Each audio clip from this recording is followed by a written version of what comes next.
Hello, everyone. Welcome to Tech Down Over. I'm Rick Zanotti, and I'm joined today by my good friend from Down Under, Geoff Blanchard. Hey, Geoff, how are you? Good, thank you, Rick. Ready again to talk tech for the next half hour. Yes, indeed. And we've got with us Harold Muliati, who's going to be talking and showing. Not to mention he's running the video switcher. All right, here we go.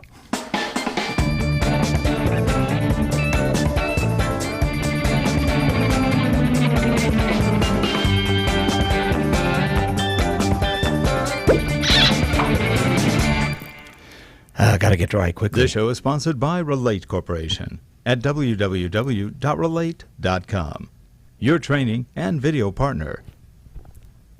And we're back. We are back. Okay. You know what I noticed, Harold? We need a fade at the end of that video. Right, yeah. It popped. I just noticed that.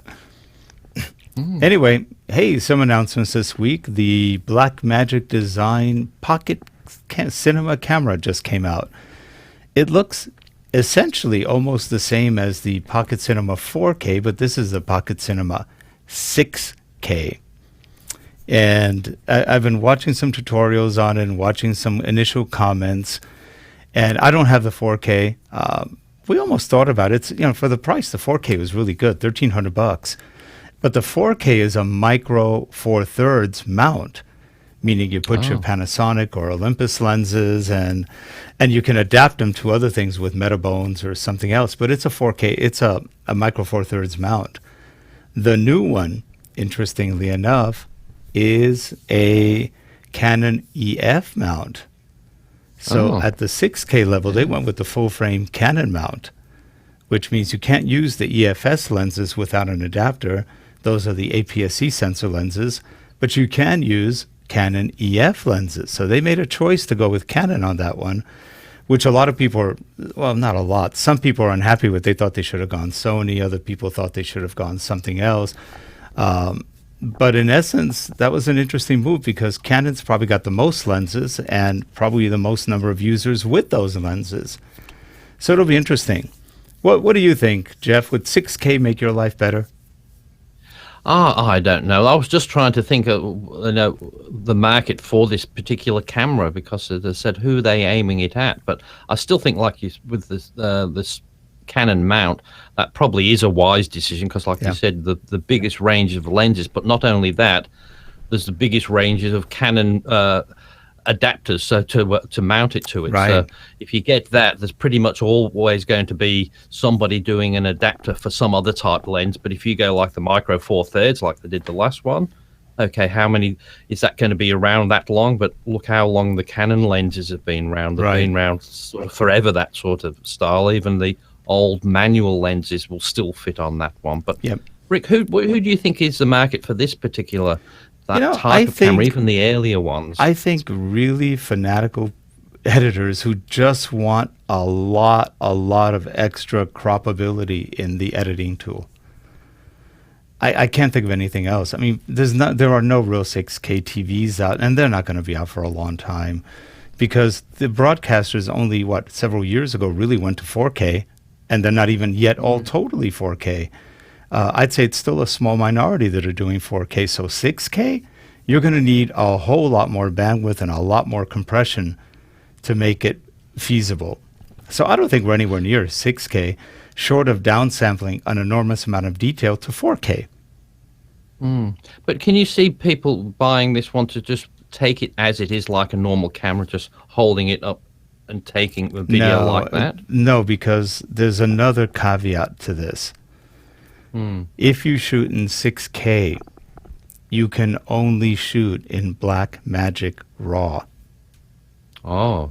So that takes away some of the abilities to use it. They have other formats on it, but in essence, I think you lose any other ability except Blackmagic RAW. So you've got to commit to DaVinci Resolve, though they said there is, I think, a Premiere plugin that's either out or coming out.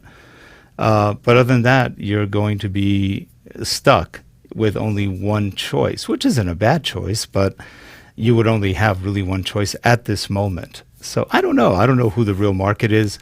Short of cinema folks who really are doing big studio things and they plan on doing very large sizes for movie theaters. Maybe that's it. That's probably all I could think of. But because other than that, YouTube isn't going to do it, not anytime soon. I suppose being a camera with an EF lens mount, perhaps they're thinking that people will use them as sort of B cameras to cinema cameras like C200, C300. Yeah, because well, another thing is the sensor size is it's a Super 35 sensor size, which is actually about the same sensor size as the C200, C300 that line of cameras. But also, if you have cinema lenses for those cameras, in an EF mount, like you would for the C300, for example, then you could put one of those on one of these 6K cameras and get a very similar shot, because that's part of the point of the cinema lenses, is just to get these very consistent shots. So you could pretty much get a shot that looks the same without having to have two C300s or whatever. Yeah. And let's face it, the cinema lens probably costs you twice as much as getting that camera would do anyway. It's cheaper just to get that camera. And it's not just the lenses; it's because they have all the gears on them, so you could do your focus pulling. That's another reason they cost so much. Well, they have a lot more elements just so that you don't get any distortion when you're changing focal length, or when you're changing the focal distance, and if you're zooming, then when you're zooming, you don't get that sort of geometric distortion towards the edges that tends to happen. Yeah, but boy, they are a lot more expensive. I'll go ask a silly question now. We have 4K, and then everybody started talking about 8K. Why have they gone? Just don't know why 6K. I don't know, and technically, I don't think the eye could tell the difference on anything probably past 4K. That's what But does it do like 4K does as opposed to 1080? You get more in the frame, and you can.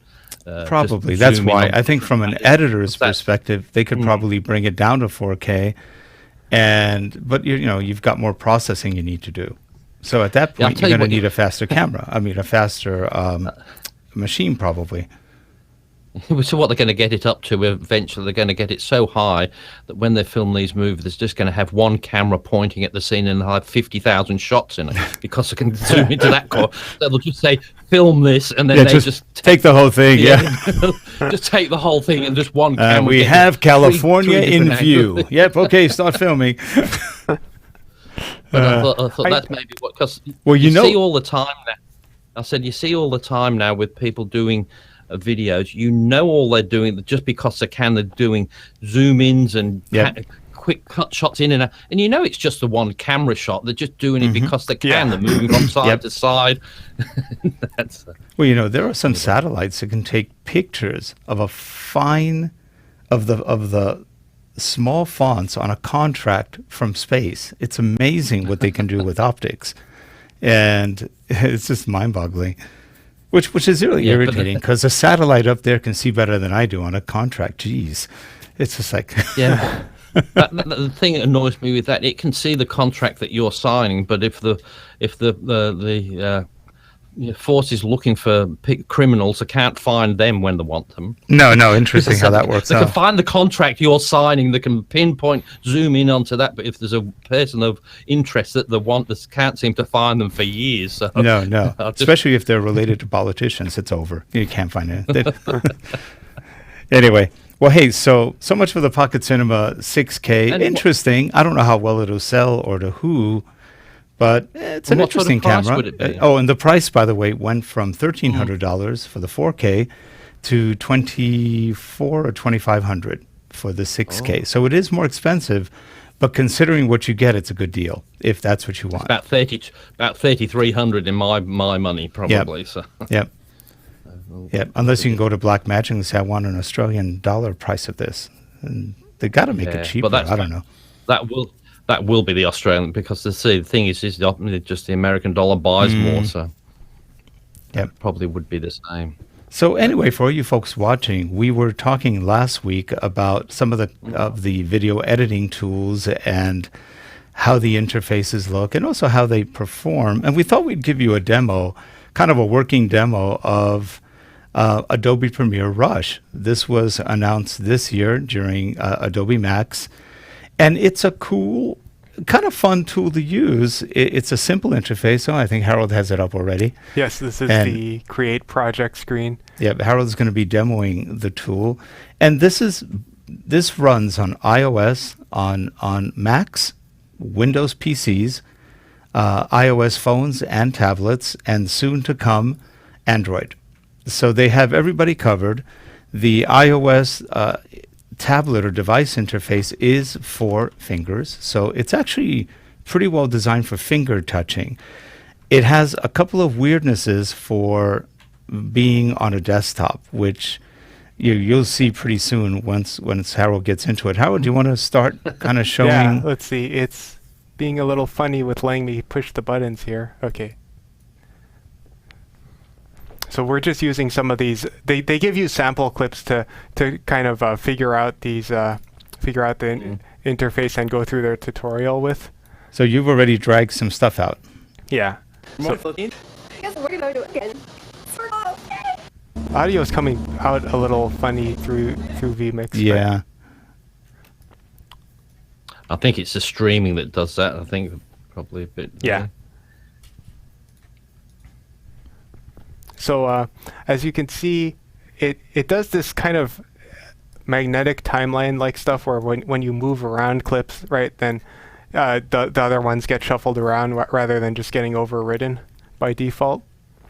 And it's supposed to be just a very simple tool where you're doing stuff very quickly. You don't even set in and out points, which Rick and I were finding earlier. It just basically when you render the clip, it's just all of the stuff that you have on here, and it tries, as you're editing, it tries to eliminate gaps. So you have a lot of the shortcuts are relatively intuitive, but it took us a little bit to find out some of them. Like if you want to split a clip, you just push S and then it splits it, and you can drag it over to the end. Let's see. I'm just going to probably mute this.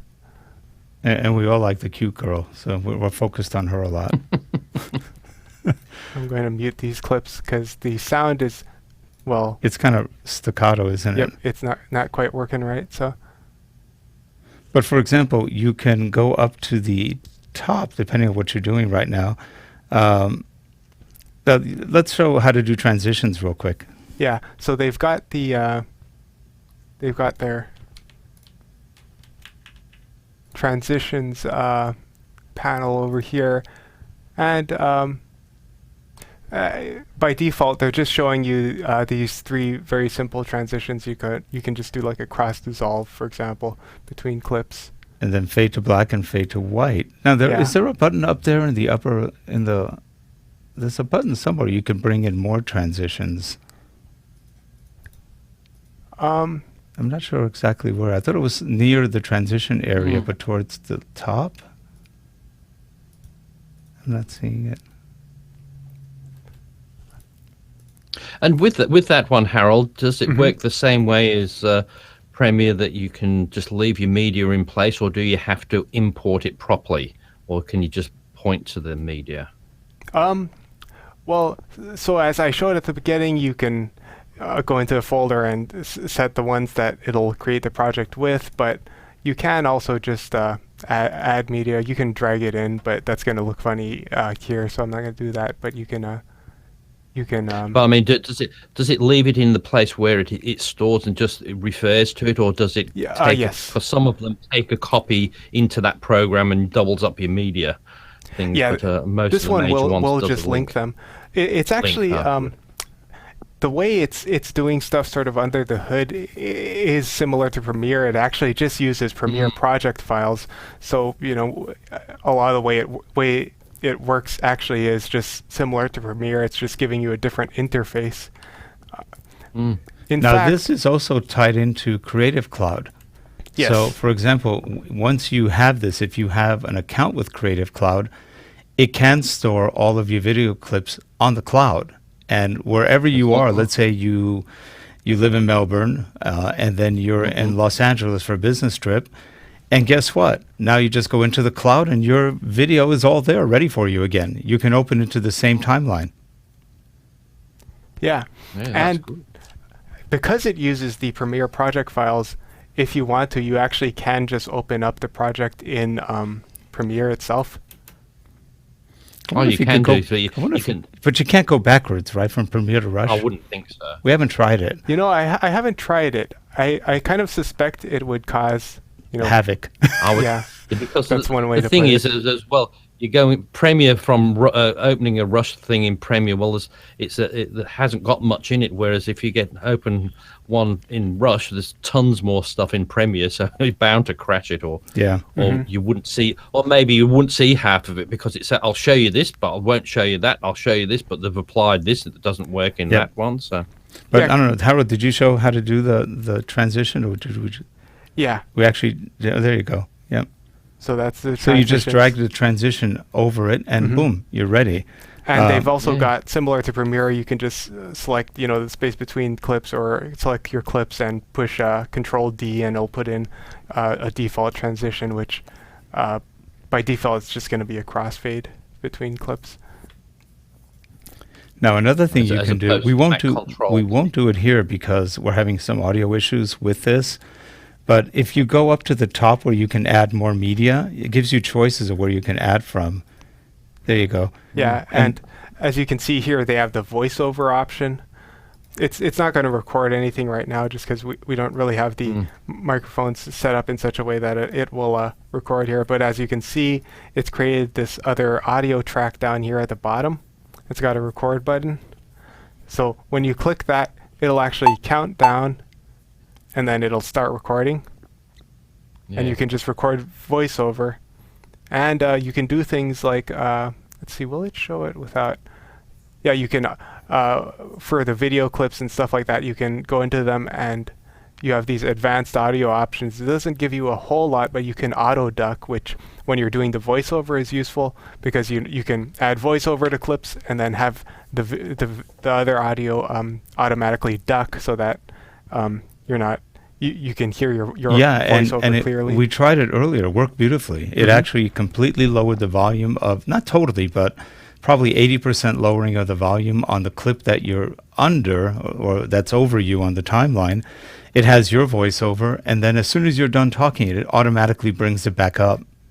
Oh, that's a good thing because Yeah, that's 'cause, you know- so time consuming, isn't it? to- Yes, and it's to really put that very into your easy. audio. Mm. And It- it does have a similar thing to there's that newish feature that they have in Premiere called Essential Sound, where you can set clips to different types of sound, like music, or voiceover, or sound effects. And they have kind of a simplified version of that in here, and I think it changes how the auto duck and stuff like that behaves.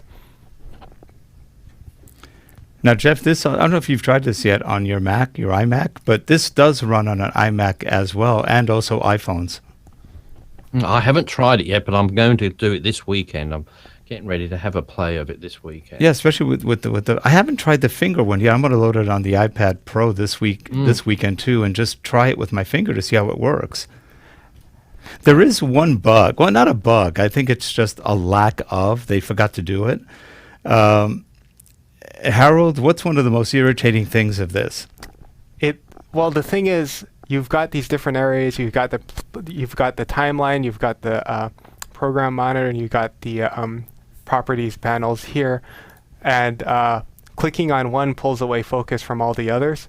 So, say you wanted to go on the timeline and use your cursor keys to go left or right, step left or right. If you're on the wrong place, then it'll do something different. If you're in the program monitor, then it's going to be shifting around your video, as you can probably see here. Yep, that happened to me earlier. I was screwing up, thinking I'm on the timeline, but it's really doing something else. Or I think if you have the properties panel selected, depending on what it is, then pressing shortcut keys might mess you up there and do something you're not expecting it to do. Whereas I feel like especially with video editing and stuff like that, you should have the keyboard shortcuts just work whatever you're doing. The keyboard shortcuts should work rather than being so context dependent and potentially messing you up because you had the wrong thing selected. Yeah.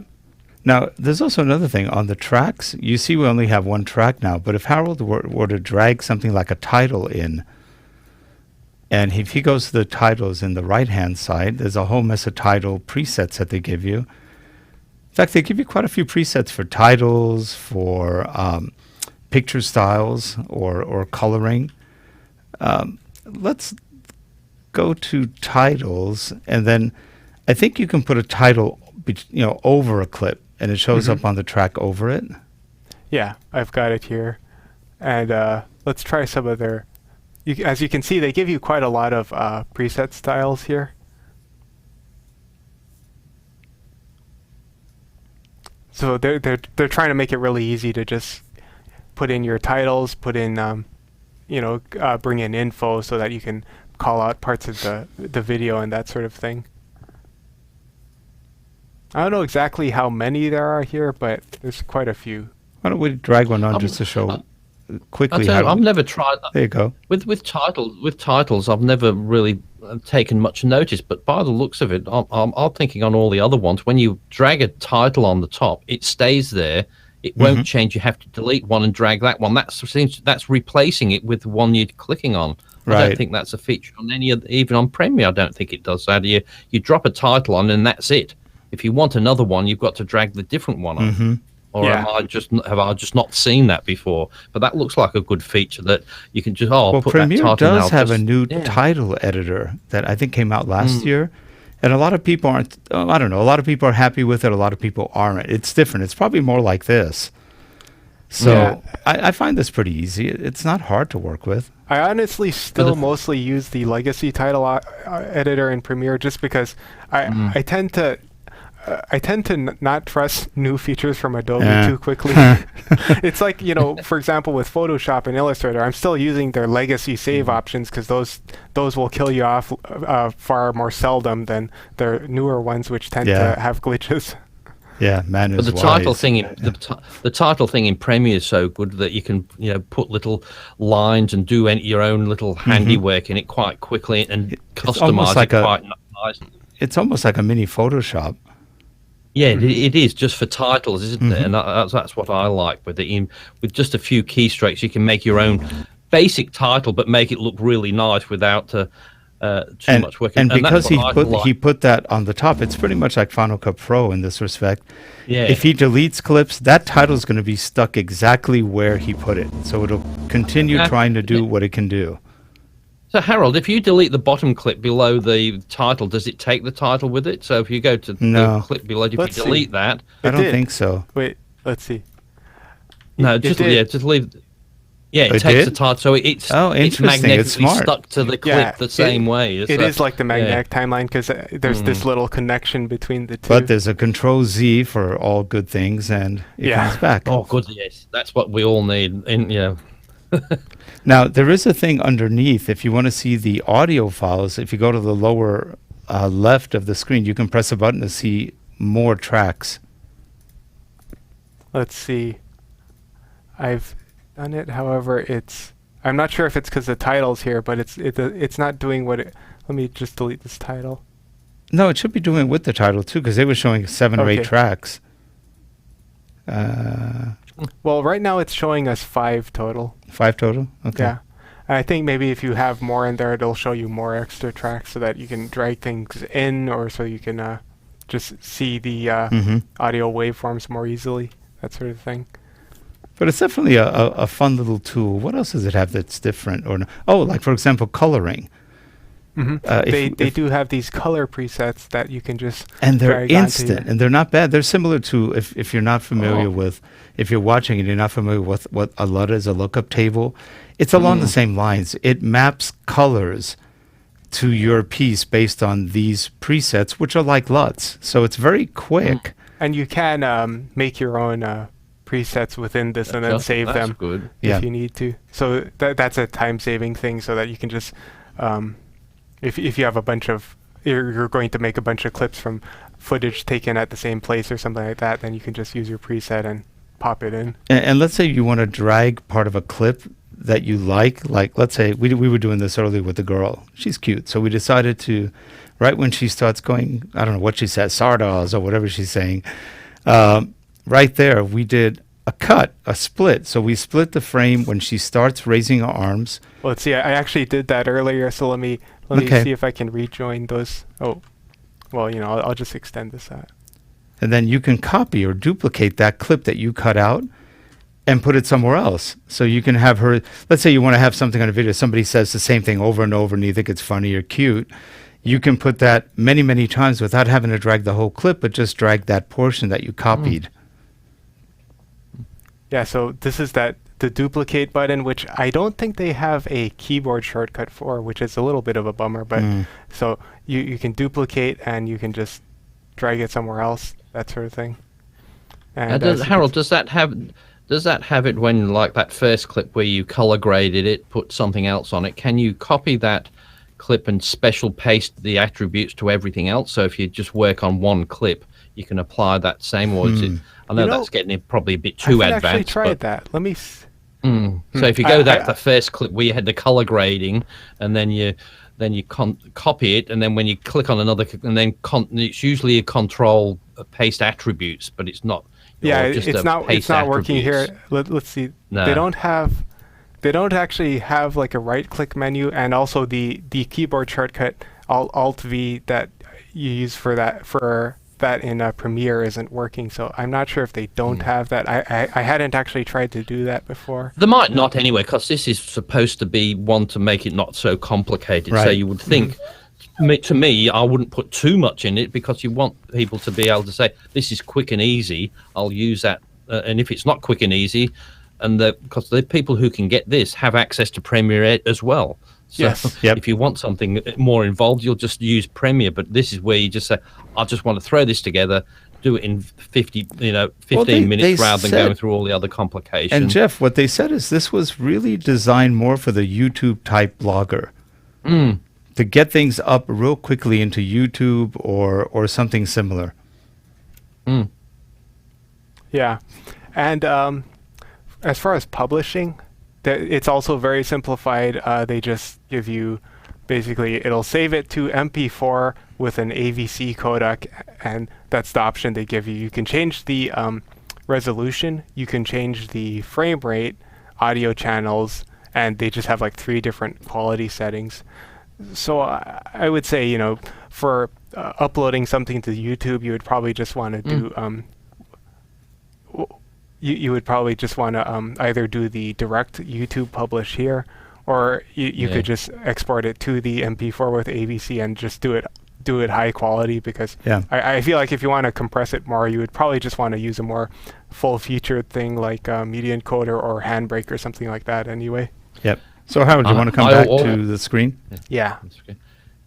It says, I always make a point when you do that, you record the file, export it to a file, then upload it, because every time I've used the YouTube upload, when you go and look at the film, it's never what you meant it to be. Something always looks different. Yep. I always get the file so you can see how it's going to produce, but sometimes if you render it straight to YouTube, sometimes it just doesn't turn out the same way as you expected. I don't know why, but... So Harold, what do you think? You've played with quite a few video editors in the last several months. You've been working on DaVinci Resolve. You've been working with Premiere. You've started on this one. You've played a little bit with Final Cut Pro. How do you like Rush? I think I see potential in it, but it's not necessarily something I would use in its current state. I think they would have to smoothen out the workflow a little bit, like the issue we were talking about earlier with losing focus on the timeline and that sort of thing. And they would need to add a little more into it. Like, they don't have keyframes right now, although they have said they plan to add them. And I think until they add some more of those stuff, I feel like I would just go to Premiere. I don't think it would be faster to use Rush at this point. Yeah, unless you're on a tablet somewhere, you're traveling. That is the thing. It is rather mobile focused, and I actually haven't tried it on mobile yet. Yeah, none of us have. So it'll be fun. Actually, next week, let's all come back and say, what did we find? How good was it with it? Are our fingers better? Or Yeah. do we give it the finger? I don't know. We'll have to determine that one. I don't expect I'll find it that much better just because I don't like doing stuff on touchscreens if I don't have to. I'm very bad about fat fingering stuff when I'm using touchscreens, so I just like to use keyboards when I can. Which is kind of hard unless you have a keyboard attached to your touch screen. That is true, I guess. And that would work. Interesting if they support the keystrokes. But then I feel like at that point you might as well be on a On a computer. computer, right? And oh, by the way, we decided to keep the G7X Mark III. Yeah. As imperfect as it is in some respects, it's still a darn good camera. I mean, it overheats on 4K, but we actually don't shoot 4K that much anyway. It does well on 1080p. The image quality, pretty much whatever you're doing, the image quality from it looks good. Yeah, it's got the same. It's probably a very similar 1-inch. Or no, it's got the Sony stacked 1-inch sensor. It looks good. Yeah. We did some filming with really bright light behind me, and you could still see the facial features just like. And that doesn't work too well in Panasonic or Canon usually, but Sony has that down pat because they're using a Sony sensor. It comes out well. We did a little TDO special on the G7X Mark III this week. Yeah, I'll link that below because we do show a lot of this stuff. We show shooting in different scenarios and explain a little bit of kind of the pros and cons of it. And having that input mic, that really helps. It's pretty amazing. I'm asking the boss over here to get a $200 whatchamacallit, the Rode Wireless Go mic. They're like this big, just this. Oh. Yeah, the transmitter and receiver. They weigh nothing. The transmitter receiver, you just charge them via USB, no batteries. You just charge them and you're done. Because right now we're using the Rode links, which are like this big, and the wireless Go is big like They're almost like bigger that than the big. camera. Oh. How much do they cost though? Not 200 very for a pair. expensive, or 200. 200? That's not That's very not bad. And expensive the at all, is it? technology No. looks great. I've been listening to some people on YouTube showing how it works. So, it sounded great. It's limited. You don't have a million bandwidths or anything, but for what it does, it does pretty well. Yeah, for that's quite cheap for that sort of price. Because Yeah. I think what's the Rode Link about?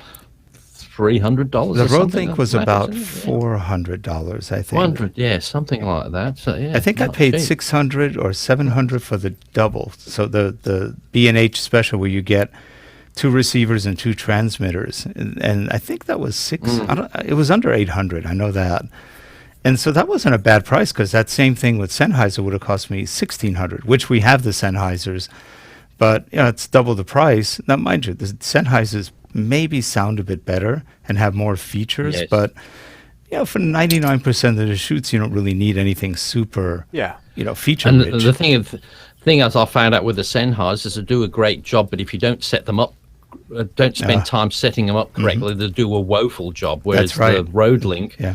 they just work. They're really good straight out Yeah. when you just plug them in. Yeah, so it's good. Well, hey, we almost did it. 30 minutes. We're at 32. Yeah. And we started like a minute early, I think, maybe 2. Yeah, We did well. This is good. we've been good. We try. We try. Anybody left? Anybody there? Hello? Yeah. But Maybe they're All on the gone, but commute I mode. guess they were in a rush. Yeah, in a rush. Yep, they saw it and rushed out to get Rush. Yep. Anyway, well, hey, if you're watching, please subscribe. Give us a thumbs up. If you don't like it, give us a thumbs down, and we'll block you. No, I'm just kidding. Hey, we enjoy your comments too. Leave all the comments. Some of them are really fun some are interesting, some are fun. So have a good one, everyone. We will see you next week on Tech Down Over. Bye-bye. bye for now. Bye, everyone.